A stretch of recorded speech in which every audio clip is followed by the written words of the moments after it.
हिंदी साहित्य तृतीय वर्ष प्रथम प्रश्न पत्र की पाठ्य पुस्तक आधुनिक हिंदी कविता के बारे में आज हम चर्चा करेंगे। और आधुनिक हिंदी कविता जो हमारी पाठ्य पुस्तक है उसमें संकलित भारतेंदु हरिश्चंद्र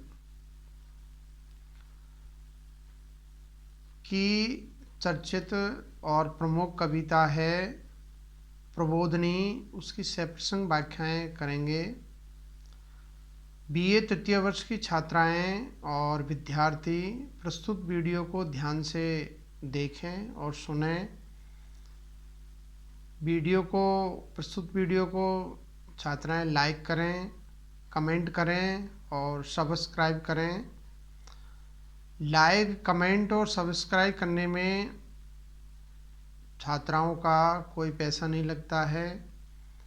इससे होता यह है केवल जो वीडियो प्रस्तुत कर रहा है उसका मनोबल बढ़ जाता है, मनोबल में इजाफा होता है। तो कृपया करके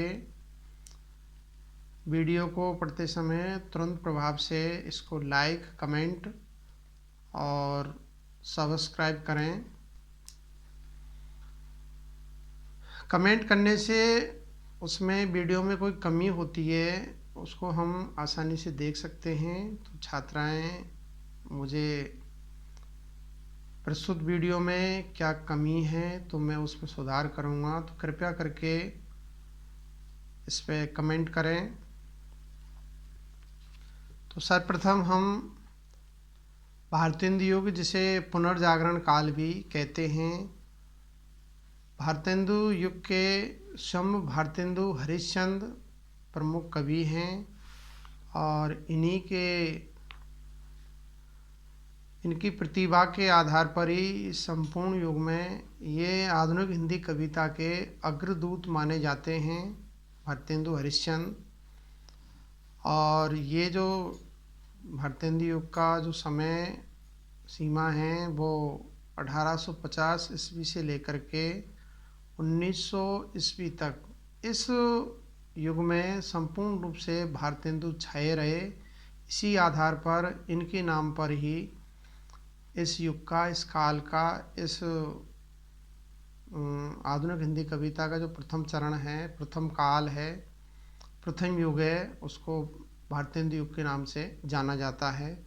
तो आज हम सर्वप्रथम भारतेंदु हरिश्चंद्र का संक्षिप्त परिचय, उनका संक्षिप्त में व्यक्तित्व और कर्तव्य, उसके बारे में हम चर्चा करेंगे। उसके बाद में भारतेंदु हरिश्चंद्र द्वारा रचित प्रबोधिनी जो प्रमुख कविता है उसकी सप्रसंग व्याख्याएं करेंगे। नवीन जन चेतना। भारतेंदु हरिश्चंद्र का जन्म 1850 ईस्वी में हुआ था और इनका देहावसान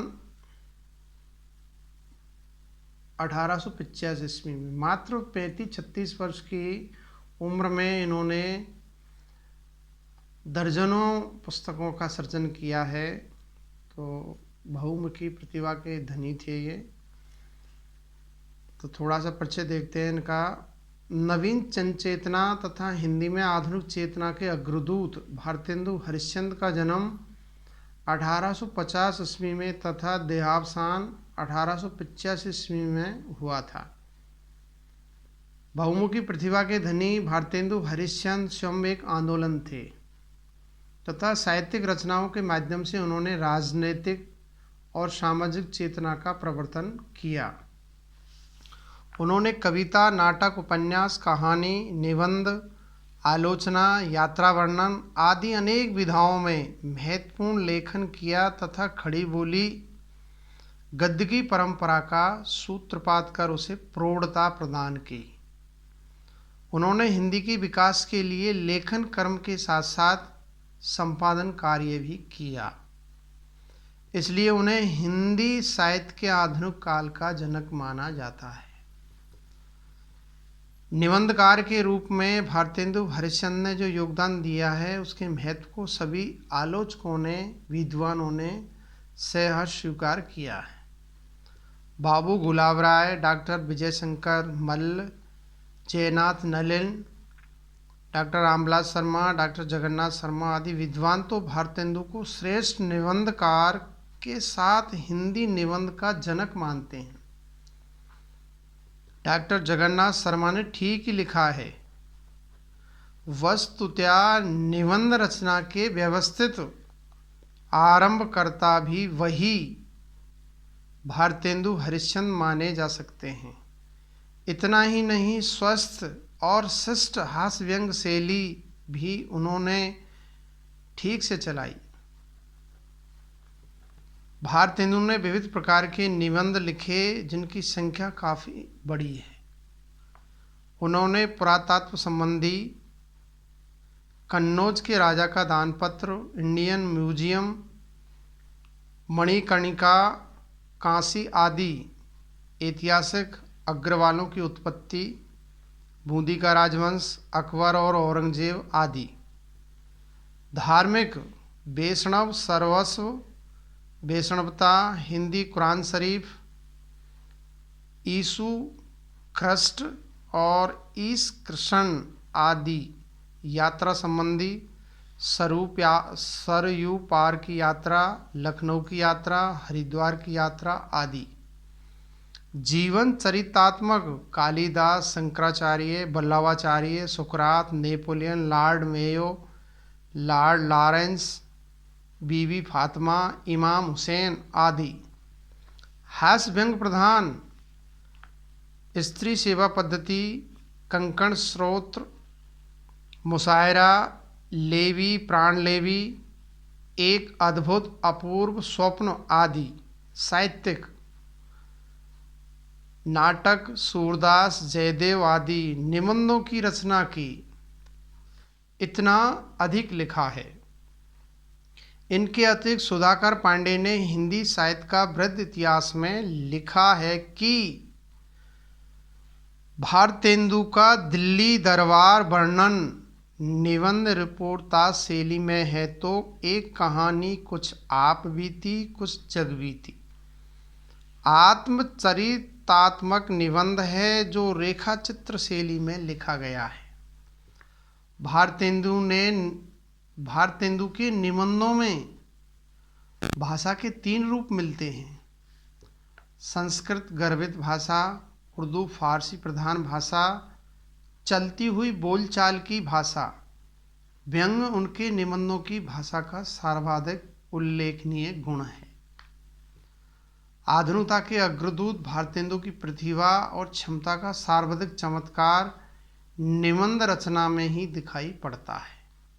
मौलिक विचार संपन्नता तथा बहुमुखी उन्नति की उत्कट अभिलाषा तो उनके निबंधों से प्रकटी हुई हिंदी भाषा के विकास तथा उसकी प्रतिष्ठा की दिशा में भी भारतेंदु का स्तुत्य प्रयत्न अविस्मरणीय है, भुलाया नहीं जा सकता है। भारतेंदु के निबंधकार व्यक्तित्व की सफलता का मूल रहस्य है उनका पाठकों से घनिष्ठ आत्मीयता स्थापित कर लेने में पूर्ण समर्थ होना। भारतेंदु ने अपने युग के निबंधकारों को तो प्रभावित किया ही, विषय तथा भाषा शैली दोनों ही दृष्टियों से परवर्ती निबंधकारों को भी ऋणी किया। बाद के निबंधों में अति बौद्धिकता का समावेश हो जाने पर भारतेंदु के निबंधों की जिंदादिली, व्यंग्यशीलता और भी तेजी से याद आती रही है। अब इनका थोड़ा सा हम काव्यात्मक उल्लेख का वर्णन देख लेते हैं कि क्या क्या इन्होंने किन किन कृतियों का सृजन किया है।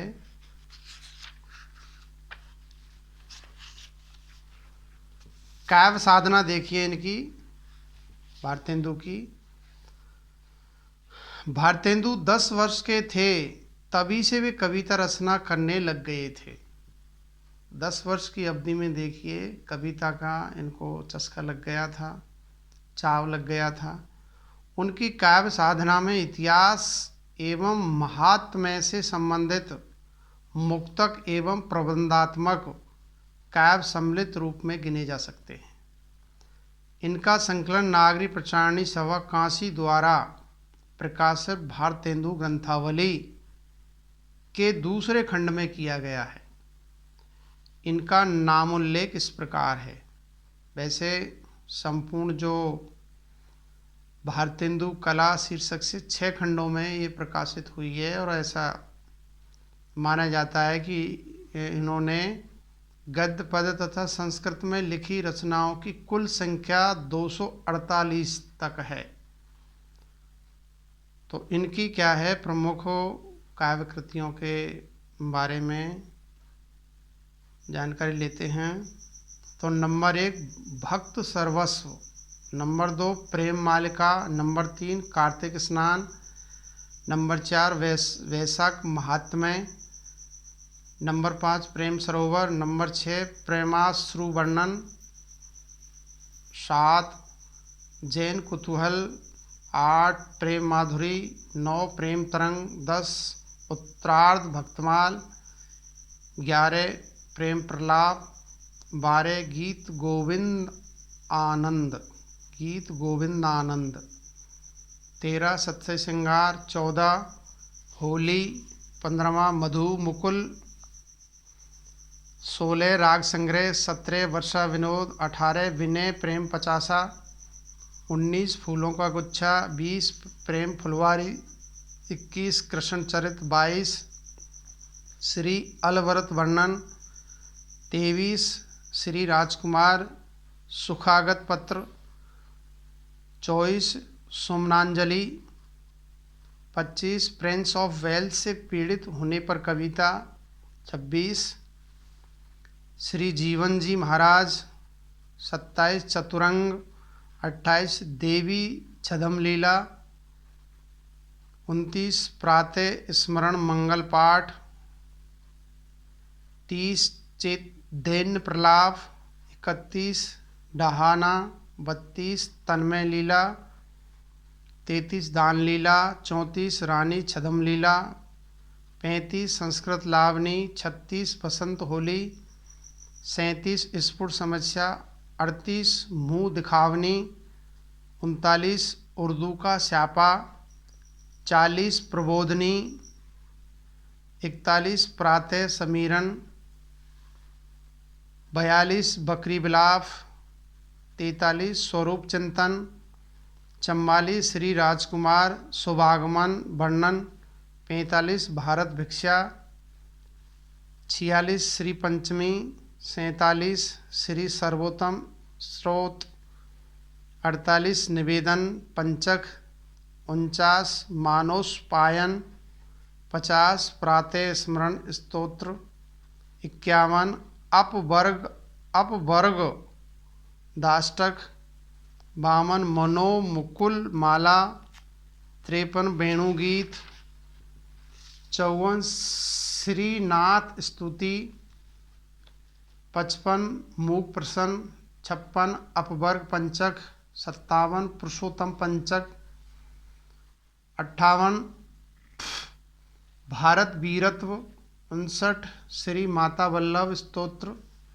60 श्री राम लीला, 61 भीष्म स्तवराज, 62 मान लीला फूल भुजोअल, 63 बंदर सभा, 64 विनय वल्लरी, 65 विजयनी विजय वैजयंती, 66 नए जमाने की मुकरी, 67 जातीय संगीत, 68 रिपु नाटक, 69 हिंदी उन्नति पर व्याख्यान और 70 स्फुट कविताएं। इस प्रकार भारतेंदु ने गद्य एवं पद्य दोनों क्षेत्रों में अनेक प्रकार की रचनाएं देकर हिंदी साहित्य की अमूल्य सेवा की है। अल्पायु पाकर भी उन्होंने जो काव्य साधना की है उसकी जितनी प्रशंसा की जाए वह कम है। भारतेंदु ने अपनी साधना के द्वारा हिंदी साहित्य में युग निर्माता होने का गौरव वर्धन किया है। तो ये कुछ संक्षिप्त में इनकी जानकारी थी, इनका संक्षिप्त व्यक्तित्व और कर्तव्य था। अब हम प्रस्तुत जो कविता की हम सप्रसंग व्याख्या करने जा रहे हैं तो उसका संक्षिप्त परिचय हम जान लेते हैं, ये अति आवश्यक है। प्रबोधनी, ये कविता भारतेंदु ने जागरण गीत के रूप में लिखी है। ये जागरण गीत है। वे श्री कृष्ण को जगाने का प्रयास करते हैं, किंतु श्री कृष्ण के बहाने से वे सारे भारतीय नागरों को जगाने का आह्वान करते हैं। भारत तब गुलाम था कब जब ये कविता लिख रहे थे, और प्रतनता ने उसके सारे गौरव को तिरोहित कर दिया था, धूल धूसरित कर दिया था। भारतेंदु हरिश्चंद्र भारत के स्वर्णिम अतीत की याद दिलाकर उसे स्वतंत्रता के लिए लड़ने की प्रेरणा देते हैं। कविता संदेशात्मक है तथा इसकी भाषा सरल है। अब हम बारी बारी से इस कविता के प्रमुख पद्यांश है उनका सप्रसंग व्याख्या करेंगे। तो नंबर 1 जो पद्यांश है उसको लेते हैं।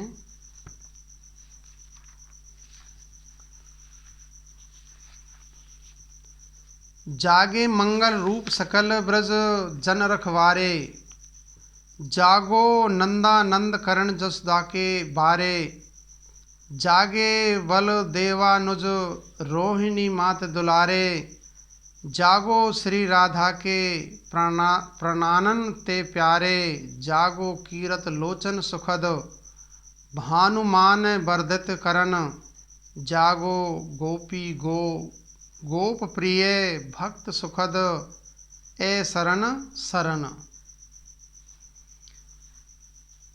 प्रस्तुत अवतरण या पद्यावतरण या पद पंक्तियाँ या काव्यांश हिंदी साहित्य के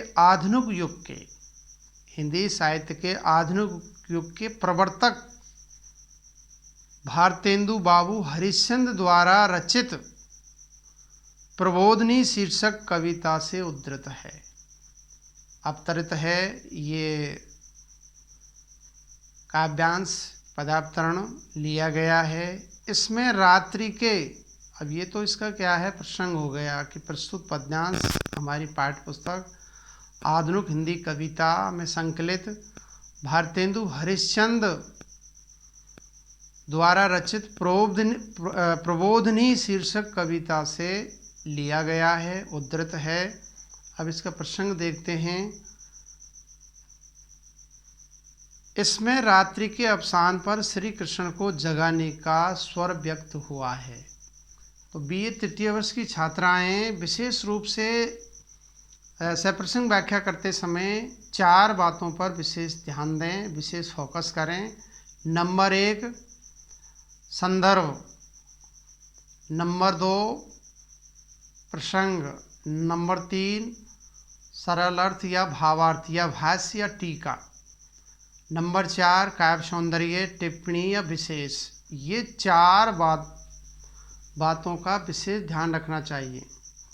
जब हमसे पूछा जाता है प्रश्न पत्र में कि निम्नांकित पद्यांशों की गद्यांशों की सप्रसंग व्याख्या कीजिए, तो सप्रसंग का तात्पर्य संदर्भ, प्रसंग और भावार्थ और काव्य सौंदर्य, ये 4 चीज़ें यानी सप्रसंग व्याख्या के 4 चरण 4 सोपान होते हैं। नंबर 1 संदर्भ, संदर्भ में प्रस्तुत पद्यांश, गद्यांश, काव्यांश, गद्यावतरण, पद्यावतरण किस पुस्तक में, किस कवि लेखक की कौन सी कृति से ये उद्धृत है, अवतरित है, लिया गया है, ये कृपया करके संदर्भ में पूछा जाता है। ये संदर्भ जो प्रस्तुत पद्यांश है उससे थोड़ा दूर होता है, और जबकि प्रसंग है वो अटैच होता है, उससे मिला हुआ होता है। प्रसंग के अंदर प्रस्तुत पद्यांश गद्यांश पद्यावतरण गद्यावतरण में कवि या लेखक क्या कहना चाह रहा है, इसके बारे में संक्षिप्त में पूर्व में जानकारी हमें देनी होती है। फिर तीसरा आता है, तीसरा इसका सोपान, तीसरा चरण, सरल अर्थ, भावार्थ या भाष्य या टीका। इसमें वैसे दरअसल में देखा जाए तो जो व्याख्या करते हैं हम, वो कठिनता से सरलता की ओर अग्रसर होती है। तो हर समय हमें ये ध्यान रखना होता है कि जो कठिन है ये पद्यांश, उसको हम सहज सरल मतलब सहज सरल में सुबोध अर्थ जब इसका हम कर देंगे तो शायद के विद्यार्थियों के अलावा अन्य विद्यार्थी भी इसका जो अर्थ है उसको आसानी से समझ जाएंगे। तो ये सरल अर्थ, इसका भावार्थ हमें करना होता है। और अंतिम जो चौथा सोपान होता है, चौथी जो बात होती है वो है काव्य सौंदर्य या कलात्मक सौंदर्य। इसमें जो प्रस्तुत पद्यांश है, गद्यांश है, पद्यावतरण है, गद्यावतरण है, उसकी भाषा शैली कैसी है, उसमें व्याकरण और काव्य शास्त्र के क्या क्या चीज़ों का प्रयोग हुआ है। जैसे व्याकरण के अनुसार इसमें संधि समास, इसमें कौन से मतलब क्या है शब्दों का प्रयोग हुआ है, तत्सम तद्भव देशज या विदेशी शब्दों का, ये भी इसमें क्या है लिखना होता है। और काव्य शास्त्र के अनुसार इसमें काव्य गुण, काव्य दोष, कौन सी इसमें क्या है काव्य रूढ़ियाँ हैं, काव्य हेतु कौन कौन से हैं, ये छंद अलंकार रस इत्यादि, ये ढेर सारी चीज़ें क्या है ये पूछी जाती है। तो हमें इनका ध्यान रखना होता है कि छंद कौन सा है, इसमें अलंकार कौन सा है, इसमें काव्य गुण कौन सा है, काव्य दोष कौन सा है, और इसमें समास कौन सा है। तो ये क्या है काव्य शास्त्र के विविध जो तत्व होते हैं वो कृपया करके इनमें पूछा जाता है। तो अब हमने इसका संदर्भ पढ़ लिया, प्रसंग पढ़ लिया, अब इसका हमें भावार्थ करना है। तो कविवर, कविवर का तात्पर्य कवियों में श्रेष्ठ। भारतेंदु हरिश्चंद्र कहते हैं कि हे मंगल रूप एवं संपूर्ण ब्रजवासियों के रखवाले श्री कृष्ण, अब आप भी जाग जावें, आप भी जाग जाओ।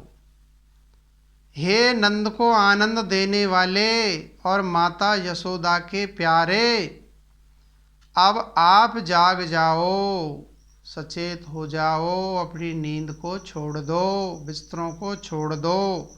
हे बलराम के छोटे भाई, माता रोहिणी के दुलारे श्री कृष्ण जाग जावें। हे श्री राधा के प्राणों के प्यारे अर्थात राधा के प्राण वल्लभ, राधा के नेत्रों को सुख देने वाले, दिनोदय में सूर्य के मान अर्थात प्रकार की शोभा बढ़ाने वाले श्री कृष्ण, आप जागिए और आपको जागना ही पड़ेगा। हे गोपियों गायों और गोपों के प्रिय, भक्तों को सुख देने वाले एवं अशरणों के शरण अर्थात बेसहारों के हित साधक श्री कृष्ण, अब आप जागो, दिनोदय रूपी नया युग आ रहा है, इसलिए भारतीय जनता का कल्याण करने के लिए आप जागिए। आप यदि जाग जाएंगे तो संपूर्ण क्या है भारतवासी जाग जाएंगे। अब इसमें विशेष क्या है, इसका हम कलात्मक सौंदर्य काव्य सौंदर्य देखते हैं कि क्या चीज़ें इसमें पूछी गई है व्याकरण की दृष्टि से, काव्यशास्त्र की दृष्टि से। तो कविता का ये प्रथम छंद होने से ये मंगलाचरण जैसा है। तो हर समय क्या है, कोई कवि लेखक किसी कृति का सर्वप्रथम उसका सर्जन करता है तो पूर्व में क्या है अपना जो आराध्य देव होता है जिसको वो मानता है उसकी वो आराधना करता है, तो उसकी स्तुति श्री गणेश करने से पहले अपने आराध्य देव का स्मरण करता है, उसकी वंदना करता है। तो ये जो पहला पद है इसलिए ये मंगलाचरण है। इसमें श्री कृष्ण राधा की भक्ति से संबंधित भावों की व्यंजना हुई है। तो सर्वप्रथम कवि भारतेंदु हरिश्चंद्र ने अपने आराध्य देव श्री कृष्ण और राधा की इसमें स्तुति की है। इसमें देश की स्वतंत्रता हेतु जागरण का स्वर भी व्यक्त हुआ है। अब देश स्वतंत्र कब होगा? जब लोग जाग जाएंगे, जागृत हो जाएंगे, एक संगठन में, एक एकता में वो सारे इकट्ठे होकर ही क्या है, हम देश को स्वतंत्र आज़ाद करा सकते हैं। ब्रज भाषा का माधुर्य द्रष्टव्य। प्रस्तुत पद में या उक्त पद में ब्रज भाषा का माधुर्य, मधुरता, सुंदरता देखने योग्य है। रोलात एवं उल्लाला के मिश्रण से छप्पे मात्रिक छंद है। ये मात्रिक छंद का प्रयोग हुआ है इसमें, और छप्पे नामक जो मात्रिक छंद है, छप्पे का निर्माण रोला और उल्लाला के मिश्रण से होता है। अनुप्रास, यमक, पुनरुक्ति, प्रकाश एवं परिकर अलंकारों का सुंदर प्रयोग हुआ है। और उक्त पद्यांश की भाषा शैली सहज, सरल और भावों को व्यक्त करने में पूर्ण रूप से समर्थ है, सक्षम है। दूसरा हम देखते हैं पद्यांश।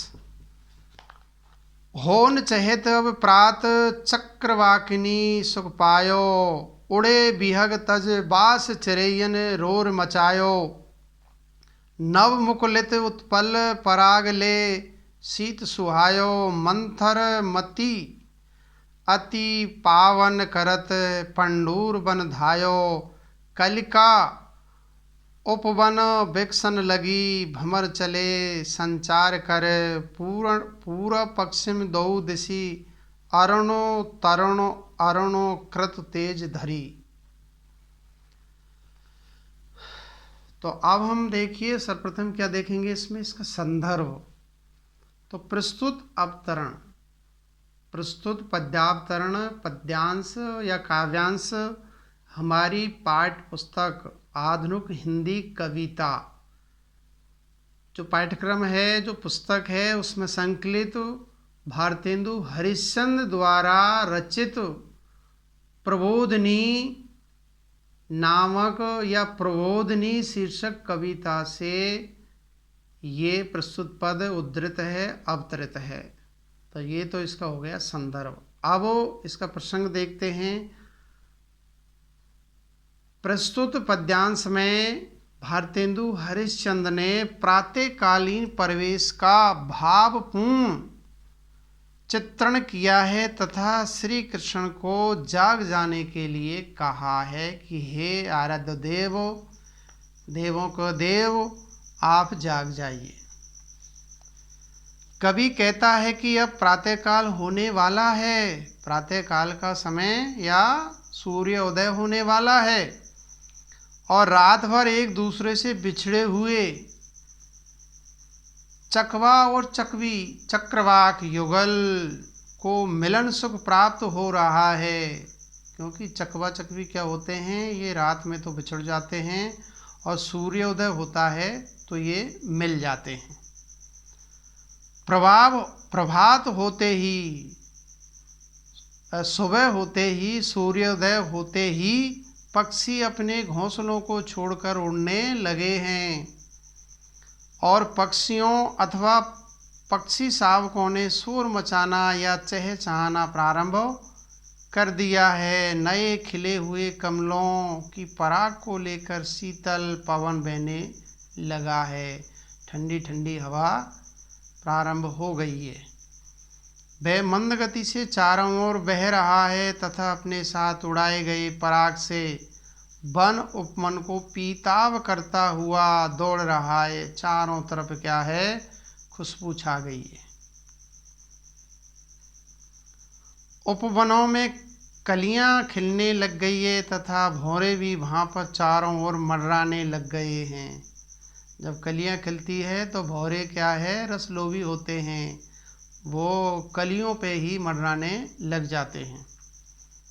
पूर्व और पश्चिम इन दोनों दिशाओं में सूर्य के सारथी अरुण द्वारा अरुणम प्रकाश फैलाया जा रहा है। चारों तरफ लालिमा छा गई है। आज से यह है कि प्रातःकाल होते ही सूर्य अरुणिमा युक्त नया प्रकाश सब और फैलाने लगा है। अब हम देखते हैं प्रस्तुत उक्त पद्यांश का काव्य सौंदर्य कलात्मक पक्ष देखते हैं। इसमें विशेष क्या है। होन चहत अब अरणो तरणो कृत इत्यादि पद योजना से प्रातःकालीन प्रवेश की ताजगी की व्यंजना की गई है कि प्रातःकाल होते ही हमारा शरीर क्या है, तंदुरुस्त रहता है, नई ताजगी आती है। नंबर 2, पक्षियों के द्वारा घोंसले छोड़ने, चिड़ियों के चहचहाने, भौरों के मंडराने एवं कलियों के खिलने आदि प्राकृतिक क्रियाओं का सुंदर वर्णन हुआ है। यानी प्रकृति का सुंदर चित्रण यहाँ भारतेंदु हरिश्चंद्र अपनी प्रबोधिनी नामक कविता के जो दूसरा जो पद्यांश है उसमें कर रहे हैं। उक्त पद्यांश में अनुप्रास, यमक, स्वावोक्ति एवं मानवीकरण अलंकार का सुंदर प्रयोग हुआ है। छप्पे छंद की गति यति एवं तुक प्रशस्त है, देखने योग्य है। और अवतरण की भाषा शैली सहज सरल सुबोध है, भावों को पूर्ण रूप से व्यक्त करने में समर्थ और सक्षम है। आगे हम अगले वीडियो में चर्चा करेंगे, तो कृपया करके छात्राएं प्रस्तुत वीडियो को ध्यान से देखें, सुनें, इसको लाइक करें, कमेंट करें, सब्सक्राइब करें। इसमें कोई कमी है तो वो बताएं मुझे, जिससे मैं सुधार कर सकता हूं। धन्यवाद।